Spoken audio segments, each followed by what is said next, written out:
तो आज से बेसिकली लीगल रीजनिंग जो है मैं पढ़ा रहा हूँ, और फर्स्ट लेक्चर में मैंने पढ़ाया भी था। एंड आज से we will start constitution of India.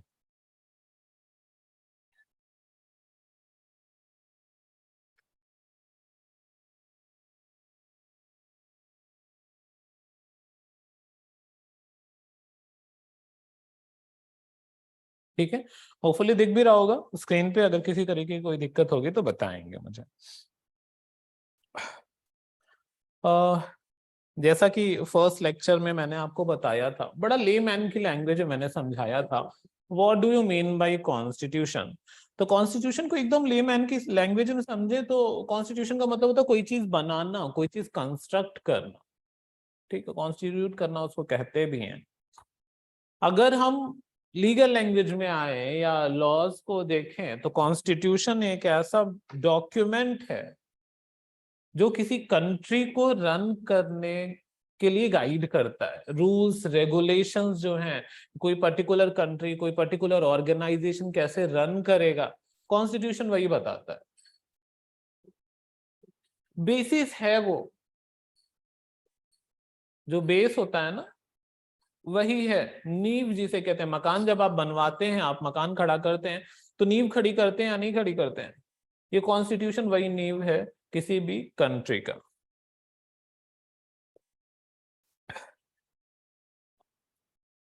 This is having a special legal sanctity. Special legal sanctity का मतलब क्या हो गया? अच्छा, जो वर्ड्स मैं बोल रहा हूं वो वर्ड्स आप लिखते भी चलेंगे, राइट?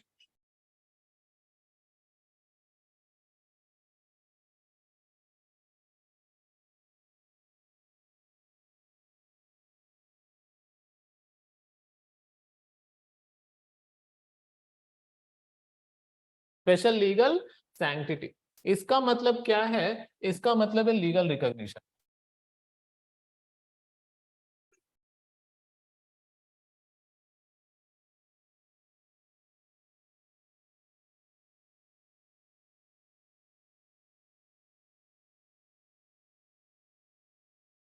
लीगल रिकॉग्निशन लॉ के द्वारा, रिकॉग्नाइज्ड बाय लॉ, आप इसको ऐसे लिखें।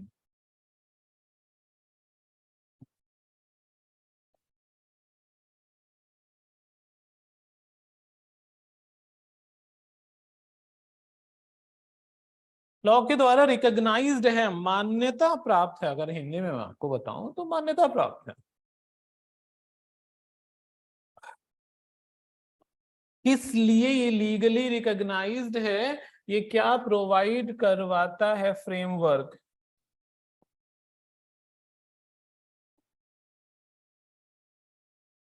और framework to run the government.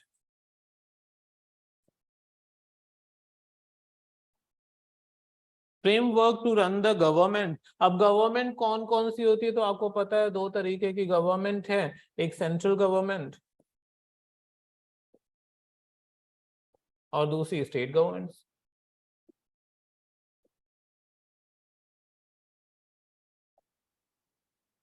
Government को क्या क्या काम करना है, कैसे कैसे काम करना है, उसकी रोल, उसकी रिस्पॉन्सिबिलिटी, उसकी लाइबिलिटी, उसके पावर्स। फ्रेमवर्क का मतलब क्या हो गया? फ्रेमवर्क का मतलब हुआ powers, role, responsibility.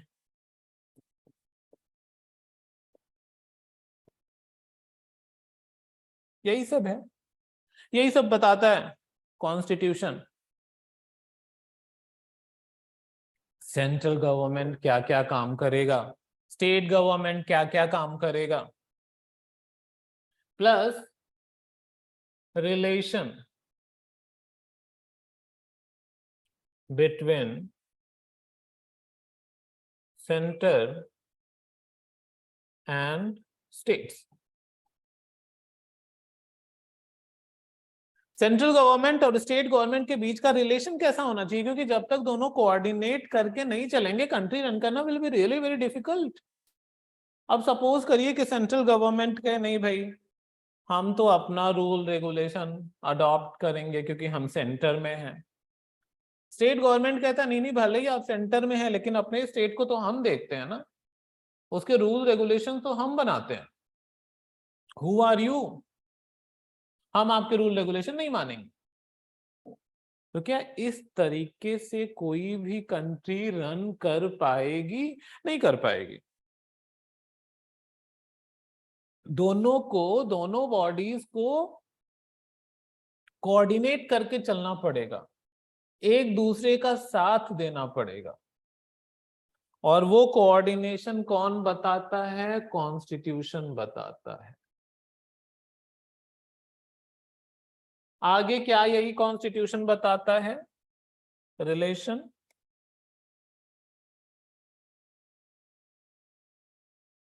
Between citizen and states. बहुत इंपॉर्टेंट चीज है, सबसे ज्यादा इंपॉर्टेंट यही चीज है। सिटीजन्स और स्टेट, स्टेट का मतलब क्या हो गया? जो गवर्नमेंट बॉडीज हैं उन्हें स्टेट कहते हैं, आर्टिकल 12 बताता है, आगे पढ़ेंगे। सबसे ज्यादा इंपॉर्टेंट चीज है कि being subject matter of state, हम सब्जेक्ट मैटर है ना भाई। अगर सिटीजन नहीं रहेगा तो गवर्नमेंट किसको गवर्न करेगी? किसके लिए लॉ रूल्स रेगुलेशंस बनाए जाएंगे? किसके लिए वेलफेयर स्कीम्स बनाई जाएगी? और कौन गवर्नमेंट को इलेक्ट करेगा? अगर सिटीजन नहीं है तो गवर्नमेंट का या स्टेट का कोई भी मायने नहीं रहेगा। अब सिटीजन भी हो गए और सिटीजन ने गवर्नमेंट को इलेक्ट करके भेज भी दिया आगे कि भैया चलो कंट्री को तुम रन करो, हमारे लिए वेलफेयर स्कीम बनाओ, रूल रेगुलेशन बनाओ, लॉज बनाओ, बाई लॉज बनाओ। अब एक देखेंगे तो बड़ा एक एक स्टेटमेंट जो गवर्नमेंट और गवर्नमेंट के लोग और कई बार सिटीजन्स भी कहते हैं कि गवर्नमेंट हमें रूल करती है। रूल नहीं करती, ध्यान रखिए, गवर्नमेंट कभी रूल नहीं करती। गवर्नमेंट का काम क्या है? सर्व करना टू इट्स सिटीजन्स। इसीलिए उन्हें पब्लिक सर्वेंट कहते हैं। They are public servants, they are not there to rule us, rather they are there to serve us। तो वो सर्व कैसे करेंगे? उसके लिए भी रूल रेगुलेशंस बने हुए हैं। कॉन्स्टिट्यूशन वही रूल रेगुलेशन बनाता है।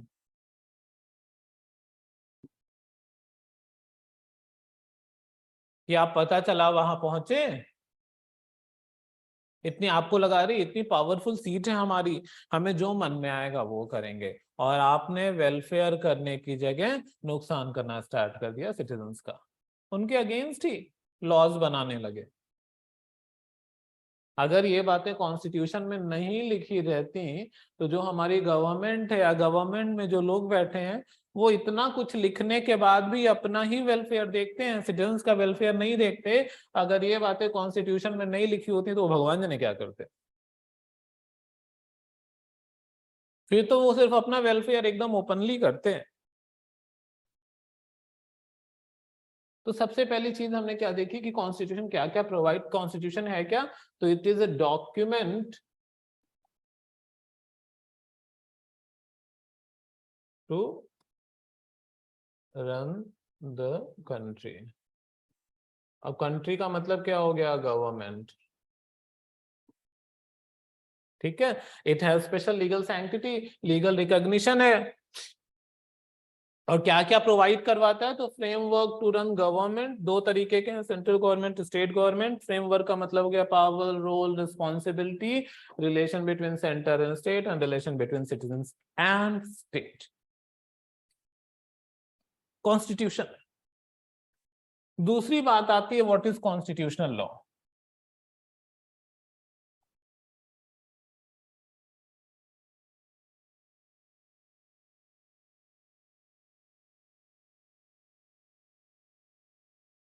आप लोगों में से कोई मुझे बता सकता है what is constitutional law? Constitution तो मैंने देख लिया, बता दिया आप लोगों को। अब आप लोगों में से कोई मुझे बता सकता है व्हाट इज कॉन्स्टिट्यूशनल लॉ? आस्था, जागृति, मनीष, नमिता, कोई बता सकता है what do you mean by constitutional law?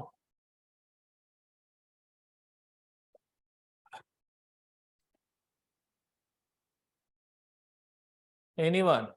कुछ भी, नॉट नेसेसरी कि आप सही बताएंगे, आपको जो भी ठीक लगता है, आपको जो भी लगता है आपने कुछ पढ़ा हुआ है जिसे कॉन्स्टिट्यूशनल लॉ की डेफिनेशन में हम लिख सकते हैं, आप वो बता सकते हैं।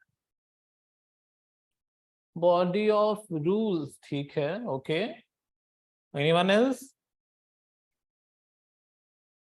ठीक है। कॉन्स्टिट्यूशनल लॉ को अगर हम आस्था की बात को माने तो what is it? This is body of rules by which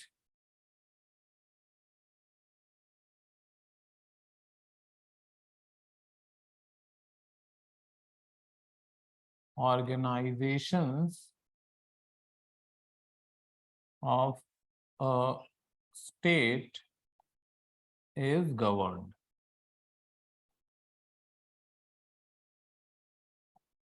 और कुछ नहीं है कॉन्स्टिट्यूशनल लॉ, यही है बॉडी ऑफ रूल्स, नियम, बॉडी का कह लो, ग्रुप कह लो इसकी जगह, group of rules by which organizations of the state is governed. अब ऑर्गेनाइजेशन का मतलब समझते हैं जरा। तो मैंने कितने तरीके का ऑर्गेनाइजेशन आप लोग को बताया था फर्स्ट लेक्चर में? मैंने आप लोग को बताया था कि एक वेलफेयर स्टेट में या डेमोक्रेटिक स्टेट में कितने तरीके के ऑर्गेनाइजेशंस, मेन ऑर्गेनाइजेशंस होते हैं, कोई मुझे बता सकता है?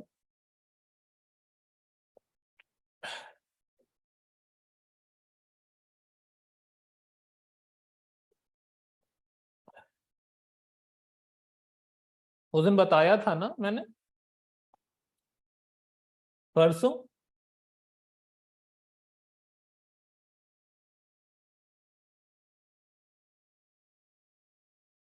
लेजिस्लेचर,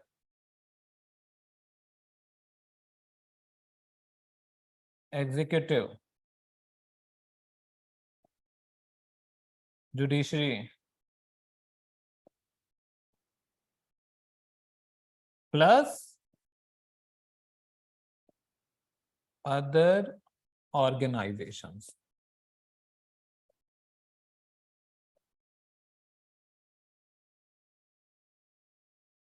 जैसे म्यूनिसिपैलिटी हो गया, और legislature, executive, judiciary. Very good Astha, बहुत अच्छी बात है। आपको लग रहा है चीजें याद हैं जो परसों पढ़ाया गया था। बाकी लोग भी तो परसों थे, why they are not answering? देखिए, जीवन में आगे बढ़ना है और कुछ अच्छा करना है तो आपको सिंसियर होना पड़ेगा, है ना? सिंसियरिटी कैसे आएगी? रेगुलर क्लासेस अटेंड करो, जो पढ़ाया जा रहा है उसको ध्यान से पढ़ो, जो लिखवाए। अब जैसे बोर्ड पे मैं जो भी लिख रहा हूँ, आपको साथ में कॉपी पेन रखे रहिए और लिखते रहिए। जहां नहीं समझ में आ रहा है उसको पूछिए, चाहे मैं हूं या आपके बाकी के जो फैकल्टीज हैं जो आपको पढ़ाते हैं। एंड रेगुलर प्रैक्टिस करिए। मेरा पूरा विश्वास है अगर आप इन 3-4 चीजों को करेंगे, आपको टॉप 5 एनएलयूज में जाने से कोई भी नहीं रोक सकता। If you really want to be a lawyer और अ जज, और अदर इफ आई से, if I may say, if you really want to be a law graduate first, पहले आप लॉ ग्रेजुएट बनेंगे, उसके बाद तो लॉयर या जज बनना चाहेंगे। तो जो बातें आप बताई जा रही हैं उसको आपको ध्यान से सुनना पड़ेगा, और जब पूछा जाए तो बताना पड़ेगा, रिप्लाई भी करना पड़ेगा। सिर्फ म्यूट स्पेक्टेटर बनने से काम नहीं चलेगा। हम यहाँ पे मेहनत करने वाले हैं, आप भी करेंगे और हम भी करेंगे, और हमारी पूरी कोशिश रहेगी, और मुझे पूरा विश्वास है कि अगर आप लोग भी ऑनेस्टली कोशिश करेंगे तो हमें अच्छे रिजल्ट्स मिलेंगे बहुत जल्दी। तो मैं क्या बता रहा था, कॉन्स्टिट्यूशनल लॉ क्या है? Body of rules by which organisations of a state is governed. Organisations कौन कौन से हैं? तो मेन 3 ऑर्गेनाइजेशंस तो ये हैं, और उसके बाद अलग हैं, जैसे म्यूनिसिपैलिटी हो गया, ग्राम सभा हो गया, या बाकी के जो भी एक कंट्री को रन करने के लिए ऑर्गेनाइजेशंस की जरूरत है, वो भी आते हैं इसी में। स्टेट आर्टिकल 12 डिफाइन करता है।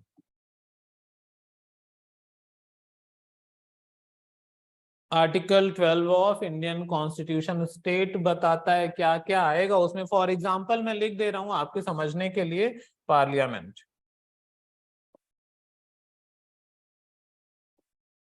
State legislature,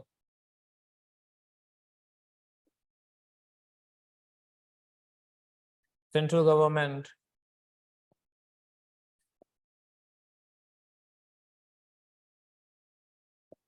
state government,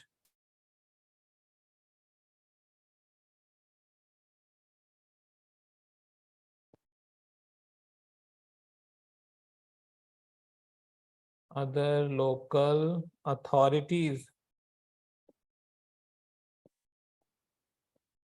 like municipality, etc.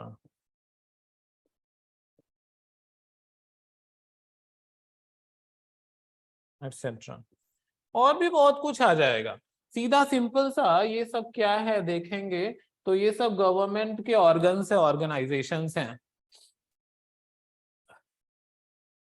जो गवर्नमेंट को रन करने में हेल्प करते हैं। यही सब स्टेट की डेफिनेशन में आ जाएंगे। स्टेट इलेक्ट्रिसिटी बोर्ड आ जाएगा, गवर्नमेंट यूनिवर्सिटीज आ जाएंगे। आर्टिकल 12 को पढ़ेंगे तो हम डिटेल में इसके ऊपर चर्चा करेंगे कि स्टेट क्या होता है।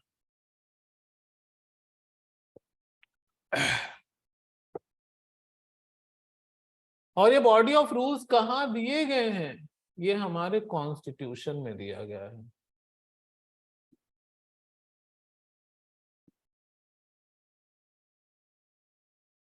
ये group of rules, body of rule कहाँ दिया गया है? ये कॉन्स्टिट्यूशन में दिया गया है हमारे। वही बताता है कि ये जो ऑर्गेनाइजेशन है वो रन कैसे करेंगे, उनके रोल, रेस्पॉन्सिबिलिटीज एंड राइट्स, सब बताता है। तो हमने अभी तक क्या देखा? What is constitution and what is constitutional law. दो चीजें समझ में आई? Please respond.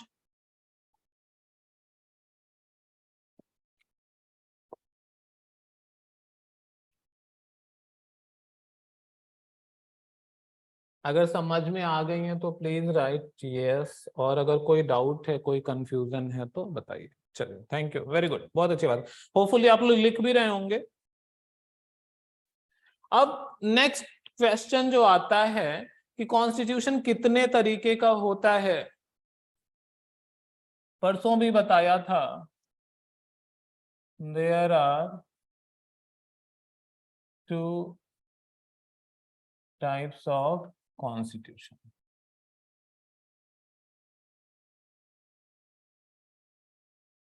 पहला है रिटन और दूसरा है अनरिटन। रिटन में इंडिया एग्जाम्पल है और अनरिटन में इंग्लैंड। ठीक है, ध्यान रखना इंग्लैंड का। वेरी गुड आस्था, बहुत अच्छी बात है, बहुत अच्छा कर रही हैं आप। And I have high hopes from you and Jagriti as well. Manish is here, कोशिश करिए मनीष आप भी रिप्लाई करने का। जो इंडिया का कॉन्स्टिट्यूशन है वो रिटन कॉन्स्टिट्यूशन है, लेंथीएस्ट है, सबसे बड़ा कॉन्स्टिट्यूशन है वर्ल्ड का। ये सब क्वेश्चंस आते हैं, ध्यान रखिएगा। और अनरिटन कॉन्स्टिट्यूशन में इंग्लैंड का कॉन्स्टिट्यूशन, इंग्लैंड में कोई भी रिटन कॉन्स्टिट्यूशन नहीं है, कन्वेंशंस के थ्रू इंग्लैंड का कॉन्स्टिट्यूशन बना है।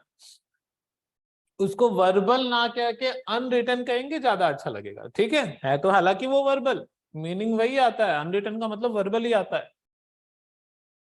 बट फिर भी because we we are law students, you guys are going to be law student, so we'll call it unwritten constitution.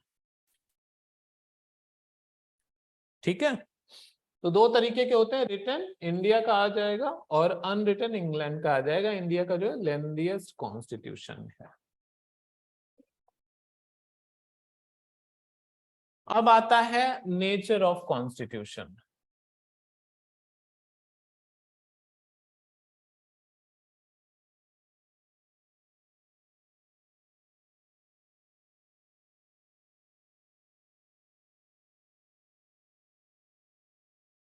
आप लोगों में से किसी को पता है what is nature of Indian constitution?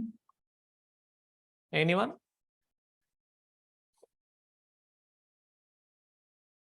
किस नेचर का है इंडियन कॉन्स्टिट्यूशन?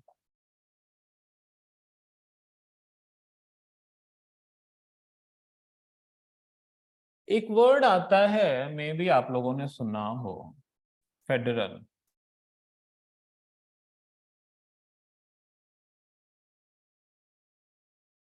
फेडरल वर्ड सुना है, क्या होता है? मे बी सुना हो आप लोगों ने। चलिए, अच्छी बात है। फेडरल का मतलब क्या होता है? Where central and state governments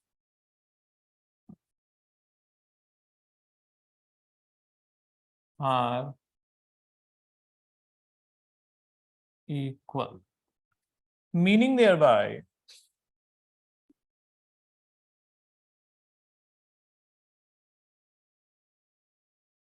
they have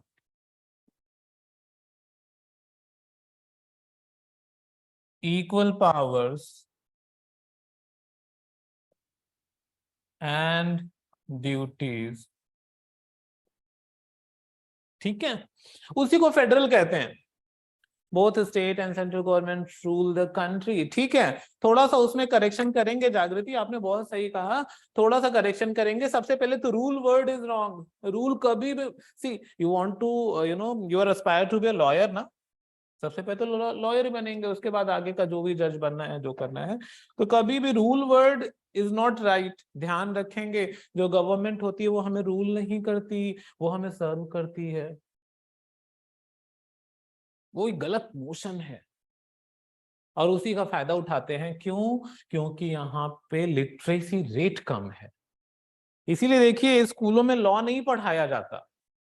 मेरा मानना है स्कूलों में लॉ पढ़ाना मैंडेटरी हो जाना चाहिए, स्पेशली कॉन्स्टिट्यूशन तो पता होना चाहिए, पढ़ाया जाना चाहिए। जो भी गवर्नमेंट, चाहे वो सेंट्रल गवर्नमेंट है चाहे वो स्टेट गवर्नमेंट है, वो हमें रूल करने के लिए नहीं गई है वहां पे। वो क्या करने गई है? वो हमें सर्व करने, सिटीजन्स को सर्व करने के लिए गई है। आप एक बात बताइए, आप खुद ही किसी को चुन के कहेंगे कि जाओ मेरे ऊपर रूल करो? नहीं कहते ना। आप इलेक्ट करके भेजेंगे, भैया जाओ हमें सर्व करो, हमारे लिए वेलफेयर स्कीम्स बनाओ, रूल्स रेगुलेशंस बनाओ, लॉ एंड ऑर्डर मेंटेन करो, अपनी जेबें मत भरो।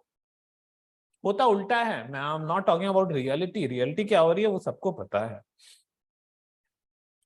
तो फेडरल स्ट्रक्चर का मतलब क्या होता है? जहां पे सेंटर और स्टेट दोनों इक्वल होते हैं, मतलब ना कोई बड़ा ना कोई छोटा,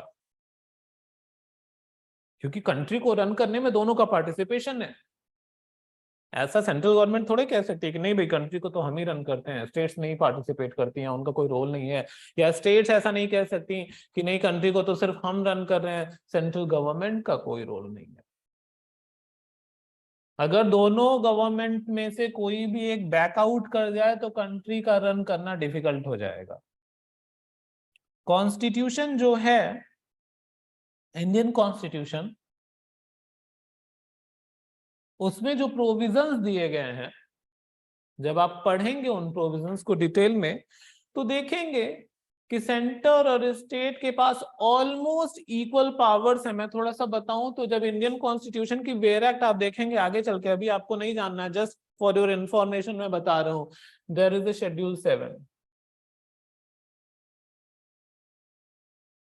7th शेड्यूल है टोटल 12 शेड्यूल है इंडियन कॉन्स्टिट्यूशन में, उसमें जो 7वां शेड्यूल है वो, उसमें there are 3 list,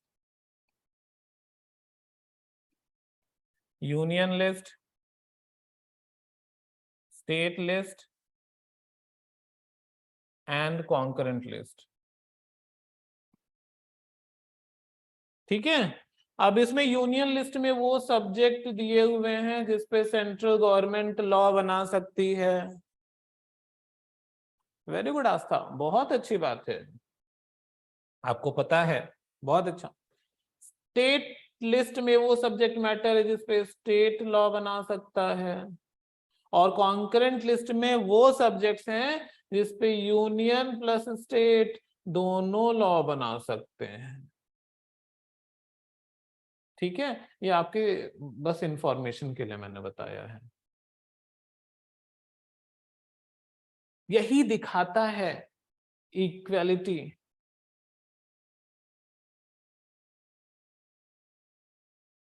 between centre and state. थोड़ा बहुत आगे पीछे अंतर है सर, रेजिडुअरी सब्जेक्ट भी 7 शेड्यूल में ही आते हैं ना। रेजिडुअरी सब्जेक्ट का मतलब क्या हुआ? आप रेजिडुअरी सब्जेक्ट से क्या कहना चाहती हैं? जिन सब्जेक्ट, जो सब्जेक्ट्स पे कहीं पे भी कोई पावर नहीं दिया हुआ है लॉ बनाने का।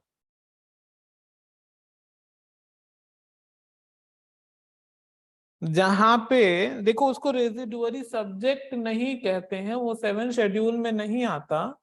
जब हम सेंटर स्टेट का लेजिस्लेटिव रिलेशन पढ़ेंगे, आर्टिकल 246-7 के आसपास का है वो आर्टिकल, देखेंगे आप, तो उसमें पार्लियामेंट को रेजिडुअरी पावर दिया गया है। वो ये कहता है कि जो भी सब्जेक्ट मैटर इन तीनों लिस्ट में मेंशन नहीं है, छूट गया है, उस पे पार्लियामेंट को लॉ बनाने का पावर है। ठीक है, ऐसा कोई रेजिडुअरी सब्जेक्ट नहीं मेंशन है यहाँ पे। जब आप लेजिस्लेटिव रिलेशन पढ़ेंगे ना, तो पार्लियामेंट को रेजिडुअरी पावर दिया गया है। रेजिडुअरी पावर का मतलब क्या है कि जो भी सब्जेक्ट यहाँ पे मेंशन नहीं है, यूनियन लिस्ट में या स्टेट लिस्ट में मेंशन नहीं है, कॉन्करेंट लिस्ट में मेंशन नहीं है, उस सब्जेक्ट पे लॉ बनाने का पावर किसके पास है? पार्लियामेंट के पास है। और कोई लॉ नहीं बना सकता, सिर्फ पार्लियामेंट लॉ बनाएगा। क्लियर है आस्था? हाँ हाँ, don't worry, no need to thank me, I am your teacher, this is my responsibility, rather I am really impressed by you, you have good knowledge. मेहनत करेंगी जैसे अभी कर रही हैं, तो मेरा पूरा विश्वास है कि आपको अच्छा कॉलेज मिलेगा। मे बी बैंगलोर और नालसार आपको मिल जाए, and they are very good colleges. आपको नॉलेज अच्छी है, दिख रहा है, अच्छी बात है ये। एक अच्छे स्टूडेंट का यही पहचान होता है। ठीक है, तो फेडरल का मतलब क्या है कि जहां सेंटर और स्टेट को इक्वल पावर्स मिले हुए हैं। थोड़ा बहुत आगे पीछे चलता है, 19-20 का फर्क रहता है, 19-20 का फर्क रहता है। ऑल द वेरी बेस्ट, मेहनत करिए, हम भी करेंगे आपके साथ में, आप भी करें, निकलेगा, अच्छा रिजल्ट आएगा। So I was talking about federal structure. ठीक है, जहां पे सेंटर और स्टेट को इक्वल पावर है। शेड्यूल 7 मैंने आपको बता दिया कि शेड्यूल 7 में सब्जेक्ट मैटर दिया है जिसपे यूनियन लिस्ट में जो सब्जेक्ट मैटर उस पे सेंट्रल गवर्नमेंट लॉ बनाएगा, स्टेट लिस्ट में जो सब्जेक्ट मैटर दिया स्टेट लॉ बनाएगा, और कॉन्करेंट में दोनों लॉ बनाएंगे। अब इंडियन कॉन्स्टिट्यूशन में एक प्रोविजन आता है, इमरजेंसी प्रोविजन। खैर, इसको पढ़ाने से पहले मैं बताऊं, तो जब आप इंडियन कॉन्स्टिट्यूशन को पढ़ेंगे, दिखता यही है कि इंडिया क्या है? फेडरल कंट्री है, जहां पे सेंटर और स्टेट को इक्वल पावर दिया गया है। एक जूरिस्ट हुए हमारे प्रोफेसर केसी वेयर, यही स्पेलिंग है वेयर का, WHEARE, हाँ ठीक है, केसी वेयर प्रोफेसर थे। प्रोफेसर केसी वेयर जूरिस्ट थे, पुराने जूरिस्ट थे। इन्होंने इंडियन कॉन्स्टिट्यूशन को क्वासाई फेडरल कहा।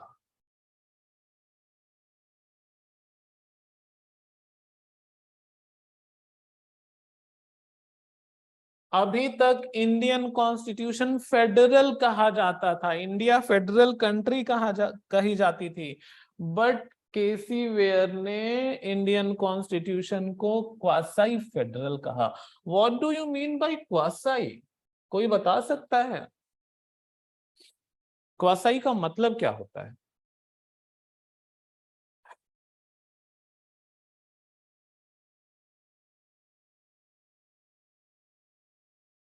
What is quasi? Legal terminology है, कॉन्ट्रैक्ट में भी पढ़ेंगे क्वासाई। क्वासाई का मतलब होता है विच इज नॉट रियल और not complete rather. Aastha in which more power given to central government. नहीं, एक्चुअली क्वासाई का मतलब हो जाता है विच इज नॉट कंप्लीट।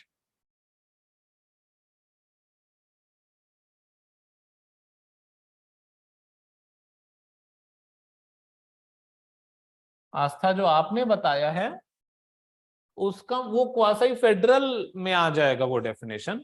मैंने सिर्फ क्वासाई का पढ़ा है विच इज नॉट रियल और विच इज नॉट कंप्लीट। क्वासाई का मतलब यही होता है।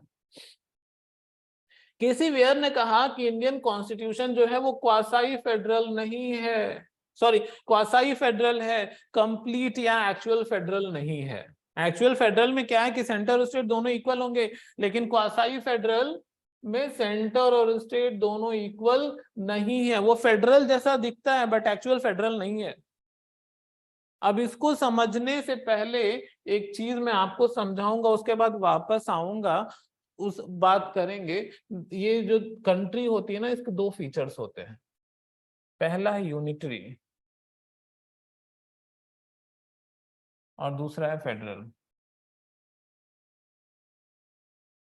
यूनिटरी में क्या होता है, सेंटर स्ट्रांग होता है।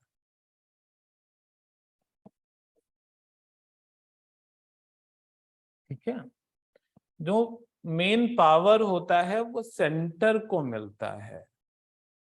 स्टेट जो होते हैं वो सबऑर्डिनेट होते हैं।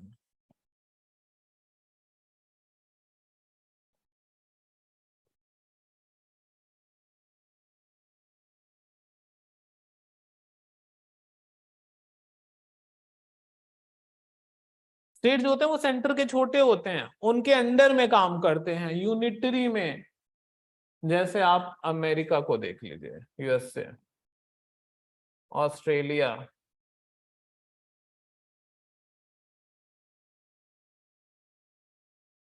यहां पे यूनिटरी फॉर्म ऑफ गवर्नमेंट है।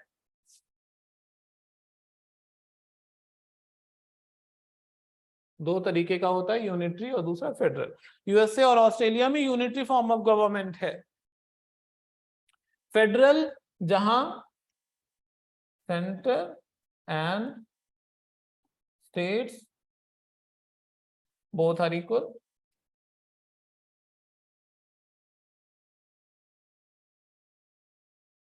सेंटर और स्टेट दोनों इक्वल हैं। Example Canada and India. India ने कनाडा को देख के ही फेडरल स्ट्रक्चर अडॉप्ट किया था, क्योंकि यूनिटरी फॉर्म ऑफ में क्या होता है, सेंटर और स्टेट में लड़ाई होती रहती है। यूएसए में भी हुआ, ऑस्ट्रेलिया में भी हुआ। भाई सेंटर कहता है कि हम पावरफुल हैं, स्टेट कहता नहीं जी हमें भी पावरफुल बनाओ, हम तुम्हारे सबऑर्डिनेट क्यों बने रहे। तो इसलिए यहाँ पे रहता है वो प्रॉब्लम। कनाडा ने वही प्रॉब्लम देख के फेडरल स्ट्रक्चर अपना लिया था अपने यहाँ, और इंडिया ने कनाडा को देख के फेडरल स्ट्रक्चर अपना लिया। बोला अच्छा ये तो बड़ा आसान काम है, इजी काम है, ऐसे हमारी भी कंट्री चल जाएगी, गवर्नमेंट चल जाएगी, हमें ही अपनाते हैं। चल बेल्जियम में भी फेडरल फॉर्म ऑफ गवर्नमेंट है। आस्था मुझे बेल्जियम का देखना पड़ेगा, मैं आपको देख के बता दूंगा। ठीक है, बेल्जियम का मैंने कभी पढ़ा नहीं है, हमारे रेफरेंस में आता नहीं है, but I look into this matter and let you know about Belgium. तो कनाडा एंड इंडिया, ये समझ में आ गया गवर्नमेंट के दो फॉर्म। अब वापस से आते हैं यहाँ पे, केसी वेयर ने फिर क्यों कहा कि इंडियन कॉन्स्टिट्यूशन जो है वो क्वासाई फेडरल है? क्योंकि अभी तो हमने पढ़ा कि गवर्नमेंट के दो ही फॉर्म होते हैं, या तो यूनिटरी है या तो फेडरल है, फिर क्वासाई फेडरल कहां से आ गया? और केसी वेयर कोई ऐसे वैसे व्यक्ति थे भी नहीं, जाने माने जूरिस्ट थे। तो जब आप इंडियन कॉन्स्टिट्यूशन पढ़ेंगे तो हर जगह आपको, जहां पे भी सेंटर और स्टेट की बात की गई है, वहां पे ऑलमोस्ट इक्वल पावर्स दिखेंगे आपको, कि सेंटर को भी जो पावर है उसी से मिलता जुलता, थोड़ा सा कम ज्यादा स्टेट को पावर दिया। But there is one provision where centre becomes stronger than state. वो प्रोविजन क्या है? इमरजेंसी।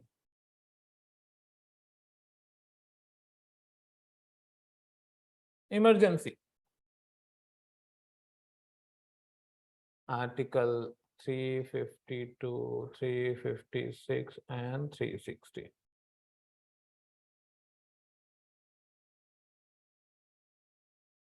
इमरजेंसी प्रोविजन, जिसे हम हिंदी में आपातकाल भी कहते हैं, इंदिरा गांधी ने लगवाया था अपने समय में। इंडिया चाइना वॉर में भी लगा हुआ था, फिर इंदिरा गांधी जी ने लगवाया। टोटल 3 बार नेशनल इमरजेंसी लग चुका है। स्टेट इमरजेंसी बहुत बारी लगा हुआ है, फाइनेंशियल इमरजेंसी अभी तक एक भी बार नहीं लगा है। तो ये इमरजेंसी प्रोविजन में स्टेट्स के जो पावर हैं, स्टेट्स के कौन कौन से पावर, होपफुली दिख रहा होगा आप लोग को। लेजिस्लेटिव पावर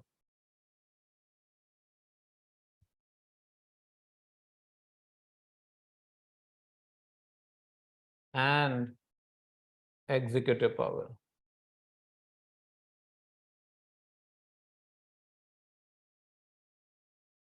वो कहाँ चले जाते हैं? सेंटर के पास, यूनियन के पास। एग्जीक्यूटिव पावर यूनियन गवर्नमेंट के पास चला जाएगा, लेजिस्लेटिव पावर पार्लियामेंट के पास चला जाएगा। स्टेट के पास कुछ भी नहीं रह जाता अपना। कब? जब इमरजेंसी लगती है तब। इसी इमरजेंसी प्रोविजन को देखते हुए केसी वेयर जी ने कहा कि भैया इंडियन कॉन्स्टिट्यूशन तो फेडरल है ही नहीं। फेडरल का मतलब एब्सोल्यूट इक्वालिटी। सेंटर और स्टेट एब्सोल्युटली इक्वल होने चाहिए। और आप इमरजेंसी की बात करते हैं जिसमें सारा का सारा पावर यूनियन के हाथ में आ गया। लेजिस्लेटिव पावर भी यूनियन के हाथ में आया और एग्जीक्यूटिव पावर भी यूनियन के हाथ में आया। स्टेट के पास तो कुछ रह ही नहीं गया। तो it means Indian constitution is not absolutely federal constitution, rather it is quasi federal। Federal के फीचर्स तो हैं, लेकिन कंप्लीटली 100% फेडरल नहीं है। क्लियर है?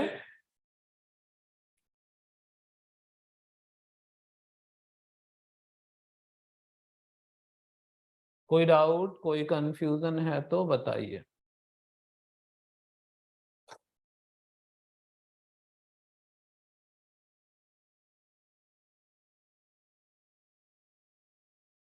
कोई भी डाउट है तो आप लोग बताएंगे। क्लियर है तो भी काइंडली रिस्पॉन्ड, तो फिर मैं आगे नेक्स्ट टॉपिक पे चलूं। जो लॉ का बेसिक है sir, once repeat the last point of emergency. अच्छा ठीक है। अच्छा देखिए, मैं एक चीज और भी बता रहा था कि जो बेसिक कॉन्सेप्ट्स हैं वो ऑब्वियसली मैं करवाऊंगा आप लोगों को, और जो क्लैट के लिए स्ट्रेटेजी चाहिए होगी आपको और पेपर को अप्रोच कैसे करना है, वो हमारी एक लॉ की फैकल्टी है, वो वीक में 1 या 2 दिन वो करवाएंगे आप लोग के साथ एक्सरसाइजेस, वो क्वेश्चन पेपर आपके साथ सॉल्व करवाएंगे। तो कॉन्सेप्ट मैं पढ़ाऊंगा, जो टेस्ट सीरीज है हमारी, जो टेस्ट पेपर है, वो मैम करवाएंगे आपके साथ में। मैं एक बार फिर से जागृति रिपीट कर देता हूं। इमरजेंसी प्रोविजन इंडियन कॉन्स्टिट्यूशन में ऐसा है, मान लो जैसे चाइना जो है वो इंडिया पे लड़ाई अटैक कर देता है, अरुणाचल प्रदेश और उधर से चाइना अटैक कर देता है। तो ऐसी सिचुएशन में आप बताइए, क्या अरुणाचल प्रदेश में जो गवर्नमेंट है वो सफिशिएंट है, अकेले चाइना से लड़ाई कर पाएगी? नहीं कर पाएगी। क्यों? क्योंकि Arunachal Pradesh is a state, उसके पास उतने मींस नहीं है, उतनी आर्मी नहीं है, उतना पैसा नहीं है कि चाइना जैसी कंट्री के साथ वो लड़ाई कर पाए। तो ऐसी सिचुएशन में सेंट्रल गवर्नमेंट क्या करेगा, यूनियन क्या करेगा? अरुणाचल प्रदेश का जो स्टेट है उसके सारे पावर खुद ले लेगा। यूनिटरी फीचर आ गया यहाँ पे, जहां पे सेंटर स्ट्रांग हो जाता है। तो यूनियन गवर्नमेंट, अरुणाचल प्रदेश की जो गवर्नमेंट है, स्टेट गवर्नमेंट, उसके सारे पावर्स खुद ले लेगा। लॉ बनाने का पावर, एग्जीक्यूटिव का पावर, अपनी आर्मी डिप्लॉय कर देगा। स्टेट की जो आर्मी है, स्टेट के जो ऑफिसर्स हैं, उनको अपने हिसाब से चलाएगा और तब चाइना से लड़ेगा। तो अरुणाचल प्रदेश में यूनियन, जिसे हम प्रेसिडेंट रूल भी कहते हैं, यूनियन का अधिकार हो जाएगा जब तक वो डेंजर रहेगा, जब तक इमरजेंसी एग्जिस्ट करेगी तब तक के लिए। तो इमरजेंसी जब भी लगती है, चाहे नेशनल इमरजेंसी लगे, चाहे स्टेट इमरजेंसी जिसे प्रेसिडेंट रूल कहते हैं, या चाहे फाइनेंशियल इमरजेंसी लगे, स्टेट के हाथ में पावर नहीं रह जाता। ऐसी सिचुएशन में जो भी लॉ बनाने का पावर है और लॉ को एग्जीक्यूट करने का पावर है, वो किसके पास चला जाएगा? सेंट्रल गवर्नमेंट के पास चला जाएगा, पार्लियामेंट के पास चला जाएगा।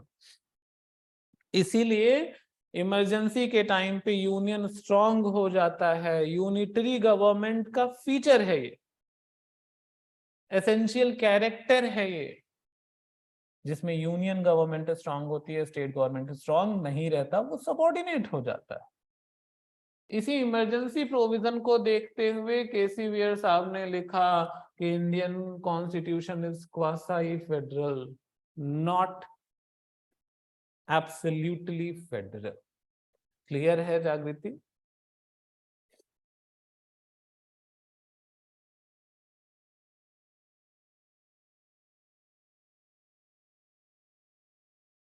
बहुत अच्छी बात है।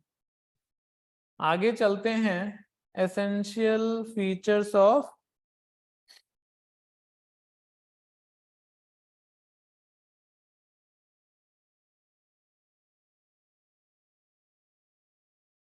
Essentials of federal government.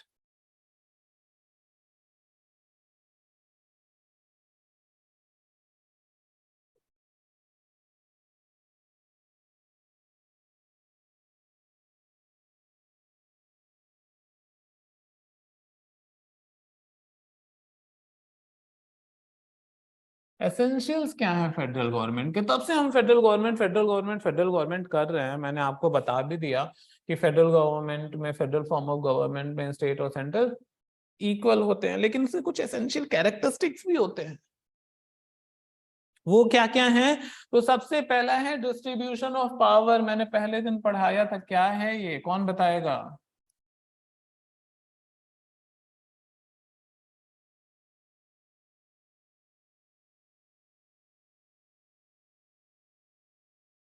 कोई मुझे बताएगा? फर्स्ट लेक्चर में परसों मैंने बताया था।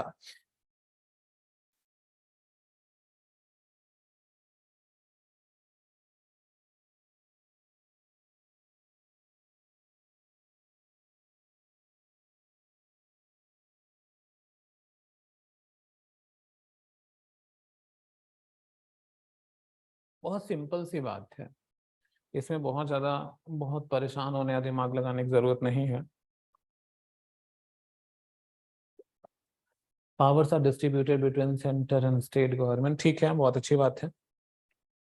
Plus not only governments, rather legislature, executive और जुडिशरी इंडिपेंडेंटली वर्क करेंगी, बिल्कुल बात सही है। और जो इनके पावर्स हैं, जो पावर कॉन्स्टिट्यूशन देता है, वो इनमें इक्वल डिवीजन भी होगा, प्लस इनके अलावा जो अदर बॉडीज हैं उनको भी पावर डिस्ट्रीब्यूट किया जाएगा। जैसे मैं छोटा सा एग्जांपल देता हूं, आप सारे के सारे दिल्ली के ही हैं, आस्था, जागृति, मनीष। अगर दिल्ली के हैं तो दिल्ली में दिल्ली म्युनिसिपल कॉरपोरेशन। अच्छा, कहाँ से हैं आप लोग? आउट ऑफ दिल्ली से ही हैं, चलिए। तो आप जहां के भी होंगे, जिस भी स्टेट में होंगे, जिस भी सिटी में होंगे, म्युनिसिपल कॉरपोरेशन होगा ही होगा। तो म्युनिसिपल कॉरपोरेशन क्या है? सिटी लेवल पे, म्यूनिसिपैलिटी लेवल पे सिटीज को रन करने की एक गवर्निंग बॉडी होती है। अब भाई स्टेट गवर्नमेंट तो आके नहीं देखेगा ना आपके शहर का क्या व्यवस्था है। जैसे देख लो, एक छोटा सा मैं एग्जांपल यहाँ दूं। मान लो यहाँ यूनियन है, यूनियन गवर्नमेंट है, फिर यहाँ स्टेट्स हैं, स्टेट 1, स्टेट 2, स्टेट 3, स्टेट 4, ऐसे हैं, स्टेट, अलग अलग स्टेट है। अब यूनियन गवर्नमेंट क्या करेगा? इनको फंड्स देगा, पावर्स कॉन्स्टिट्यूशन इनको दे रहा। अब स्टेट गवर्नमेंट में भी अलग अलग सिटीज हैं, अलग अलग डिस्ट्रिक्ट हैं, उन डिस्ट्रिक्ट में अलग अलग सिटीज हैं, कितने ब्रांचेस हैं ना हर जगह। अब ये क्या, स्टेट गवर्नमेंट जो है वो हर डिस्ट्रिक्ट के हर सिटी में आके तो काम नहीं कर पाएगा ना। तो छोटी छोटी बॉडीज बना दी गई हैं, ऑर्गेनाइजेशंस बना दिए गए हैं, जो इस स्टेट लेवल पे, सिटी लेवल पे, विलेज लेवल पे काम करते हैं, मैनेज करते हैं अपने अपने एरिया को, आप एडमिनिस्टर करते हैं अपने अपने एरिया को। तो पावर्स इनमें भी डिवाइड किया गया है। जैसे ग्राम पंचायत जो है वो गांव का डेवलपमेंट देखता है, जो म्यूनिसिपैलिटी है वो सिटीज का, म्यूनिसिपल एरियाज का डेवलपमेंट देखता है। तो डिस्ट्रीब्यूशन ऑफ पावर सिर्फ लेजिस्लेचर, एग्जीक्यूटिव और जुडिशरी ही नहीं, वो सेपरेशन ऑफ पावर है जो मैं बात कर रहा हूं, जो आप लोग बता रहे हैं। लेकिन डिस्ट्रीब्यूशन ऑफ पावर यहाँ पे भी आएगा ऑब्वियसली, एग्जीक्यूटिव, लेजिस्लेचर और जुडिशरी, प्लस जो अदर बॉडीज हैं उनको भी पावर डिस्ट्रीब्यूट किया गया है through Indian constitution. Am I clear? तो अदर अलग अलग यूनिट्स को, अलग अलग अथॉरिटीज को, अलग अलग ऑर्गेनाइजेशंस को पावर्स डिस्ट्रीब्यूट किए गए हैं कॉन्स्टिट्यूशन के द्वारा। ये है सबसे पहला कैरेक्टरिस्टिक फेडरल स्टेट का। दूसरा, सुप्रीमेसी ऑफ कॉन्स्टिट्यूशन।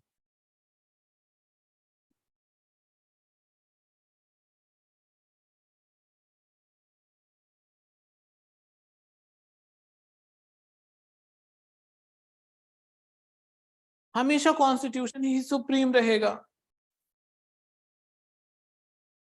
कॉन्स्टिट्यूशन के अलावा और कोई भी लॉ और कोई भी डॉक्यूमेंट सुप्रीम नहीं रहेगा, ध्यान दीजिएगा।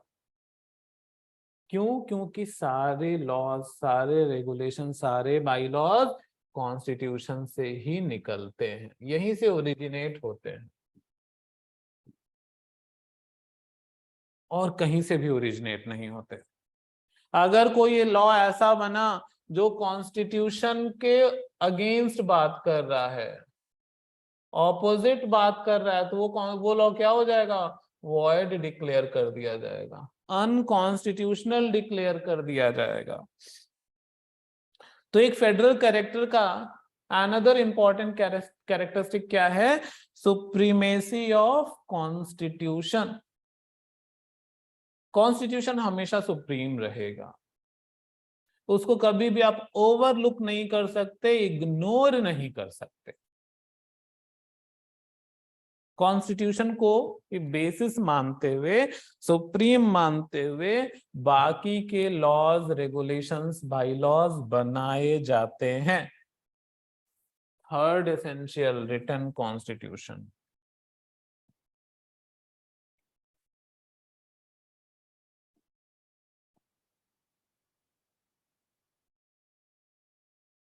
फेडरल फॉर्म ऑफ गवर्नमेंट में कॉन्स्टिट्यूशन हमेशा रिटन रहता है, लिखत में रहता है, नॉन रिटन कभी नहीं रहेगा, ध्यान रखेंगे।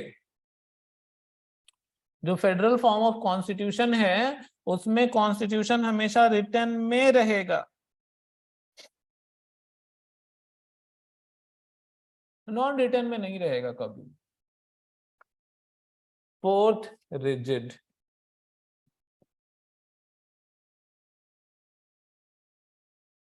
रिजिड किस चीज में? अमेंडमेंट में। अमेंडमेंट ऑफ कॉन्स्टिट्यूशन में।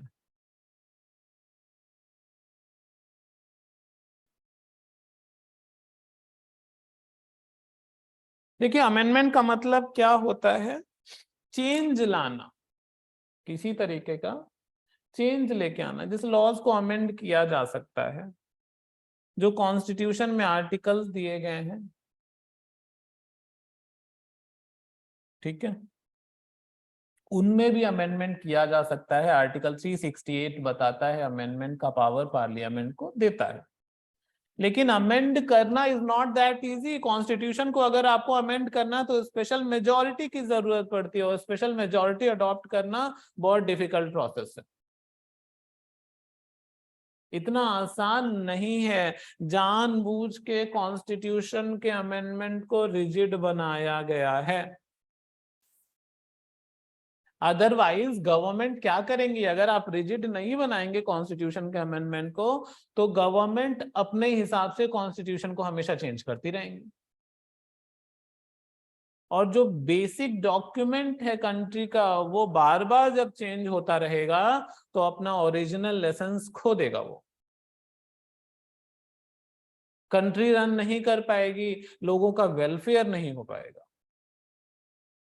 कॉन्स्टिट्यूशन का मेन एम क्या है? एक ऐसा डॉक्यूमेंट प्रोवाइड करवाना जो कंट्री को रन करने में हेल्पफुल हो, लोगों का वेलफेयर करने में, लॉ एंड ऑर्डर मेंटेन करने में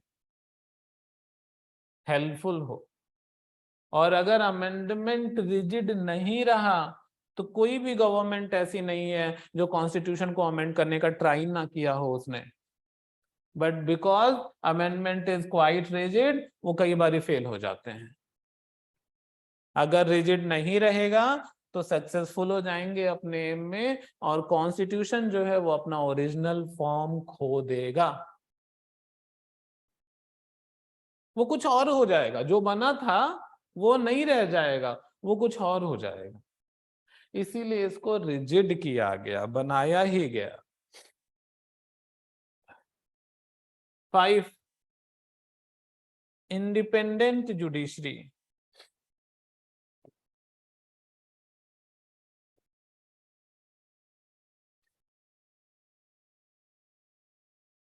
जुडिशरी को इंडिपेंडेंट रखा गया, कमिटेड नहीं रखा गया। जुडिशरी एग्जीक्यूटिव और लेजिस्लेचर दोनों से अलग। इंडिपेंडेंट का मतलब क्या है? जजेस ही जजेस को अपॉइंट करेंगे,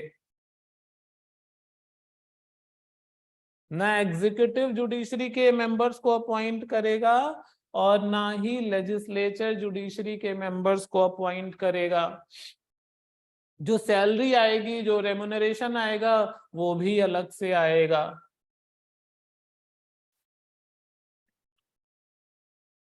जुडिशरी को एकदम सेपरेट कर दिया। कोई भी ऑर्गेनाइजेशन जुडिशरी के मैटर में इंटरफेयर नहीं करेगा। रीजन क्या है? कि अगर जुडिशरी इंडिपेंडेंट नहीं रहा तो डिक्टेटरशिप आ जाएगा। इंडिया डिक्टेटरशिप को प्रमोट नहीं करता, इंडियन कॉन्स्टिट्यूशन डिक्टेटरशिप को प्रमोट नहीं करता, rather federal form of government को प्रमोट करता है।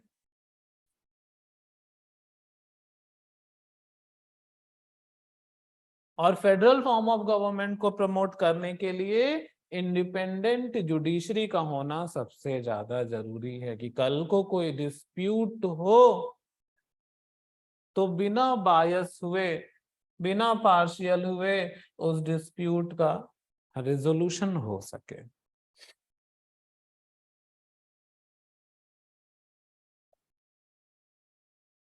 क्लियर है?